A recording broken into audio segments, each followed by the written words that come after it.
sukiya. Hai bang.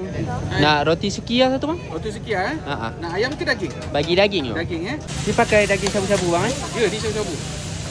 Pakai daging apa bang? Ni kita bagi daging shabu-shabu. Daging shabu-shabu. Ha. Lepas tu ada campur dengan Campur dengan ni chili oil. chili oil. This one Kewpie sesame roasted mayo. So kita akan gaulkan dia sekali.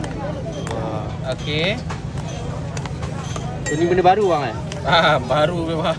Ambil salad. So then kita letak atas salad lah. Kalau macam ni berapa ringgit bang? Yang ni, yang pendek ni 13. 13 eh? Kalau yang panjang 21. So they get pure beef lah. Cili yang tak pedas.